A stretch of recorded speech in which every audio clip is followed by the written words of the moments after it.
যে ব্রাজিল ২০ বছরে হেরেছিল মাত্র ৫ ম্যাচে, সে ব্রাজিল কিনা বাদ যাচ্ছে ২০২৬ বিশ্বকাপ থেকে।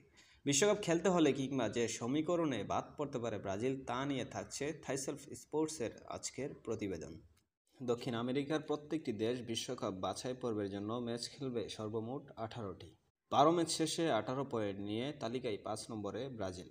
মাত্র ১২ ম্যাচে ৩টিতে ড্র এবং ৪ ম্যাচ হেরে ২০২৬ বিশ্বকাপ সংখ্যাই ব্রাজিল। অথচ এই ব্রাজিলই ২০০৩ থেকে ২০২২ এই ২০ বছরে বিশ্বকাপ বাছাই পর্বে হেরেছিল মাত্র ৫ ম্যাচে। ফুটবুমের পরিসংখ্যান অনুযায়ী ২৬ বিশ্বকাপে যেতে হলে ব্রাজিলের দরকার আরও ৬ পয়েন্ট। কিন্তু ৬ পেলেও সংখ্যায় থাকবে ব্রাজিল। তবে সর্বশেষ ৬ ম্যাচের ২টিতে জয় এবং ২ ম্যাচে ড্র করতে পারলে ২৬ বিশ্বকাপে অনেকটাই নিশ্চিত ব্রাজিল। কিন্তু প্রতিপক্ষ হিসেবে ব্রাজিলের সামনে থাকছে আর্জেন্টিনা, কলম্বিয়া, প্যারাগুয়ে এবং চিলির মতো শক্তিশালী দলগুলো। আর তাদের বিপক্ষে ড্র কিংবা জয় নিয়ে মাঠ ছাড়া খুব একটা সহজ হবে না সেলেসাওদের।